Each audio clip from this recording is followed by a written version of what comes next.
Hi again then guys, and welcome to another special project replica style build, and this time we've got an Aston Martin replica, as of course you'll have seen from the title, and we are replicating a version of the V12 Vantage, in particular the V12 Vantage S, with improved power, weight, etc. Now, as far as the visuals, I've basically only done two things to this car. I've fitted it with the Polyphony Digital original 10-spoke rims, the AB010s I believe they're called, and painted those a really dark grey, almost like a carbon black kind of colour.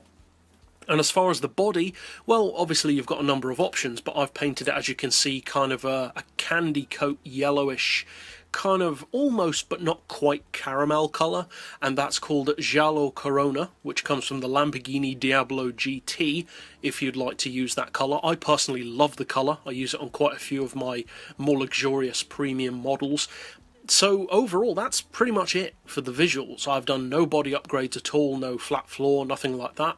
So we'll go straight over, of course, to the mechanical tuning garage for the setup of the car, and then take it out, of course, to a racetrack to see what kind of differences this relatively slight update makes to the Vantage.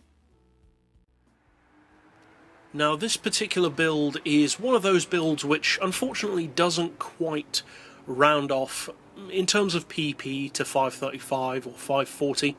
If you do want to round it off, of course, you could change the specs even more, but I've opted not to in the case of this vehicle, because it's more just a tune for fun, basically, rather than competition spec racing.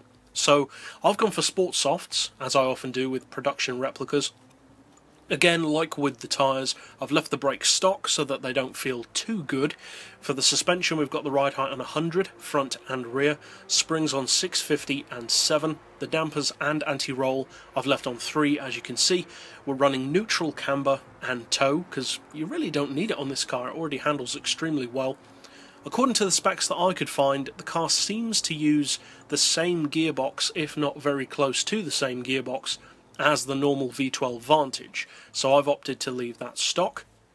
As far as the clutch, flywheel and prop shaft, just like with the brakes, we've left those stock. As far as the diff, and as always, I would recommend changing this to personal preference, but I've gone for the highest initial torque, lowest acceleration and braking, and that stiffens up the steering, makes it more sharp, more aggressive, and really more track focused. As far as the power, we do have an oil change. Then I've gone for a stage 2 engine upgrade, as you can see, and reduced the power to 565 horsepower, which is the horsepower of the real car. Then, as far as weight, I would recommend a stage 1 weight reduction, and then adding 170 kilos of ballast to bring us up to the weight of the real car, which is 1,665 kilos. So overall, a pretty simple replica as far as these go. It's more of an update to the V12 Vantage rather than a complete overhaul, and as always there is some room for personal variation in there with the differential, etc. So now let's of course take it out to a racetrack. Now, as I mentioned when we were upgrading the car, this isn't a racing vehicle.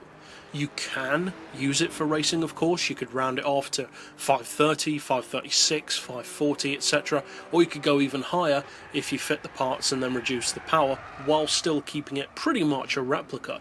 I opted, though, not to do that, and to focus more on just being more of a driving machine rather than a racing machine. Something that looks the part, sounds the part, or sounds as much of a part as we can have on Gran Turismo with the current exhaust sounds, but just feels authentic. You don't want the car to be too extreme compared to the V12 Vantage, but at the same time you want it to feel improved, because it is, after all, the upgraded S model.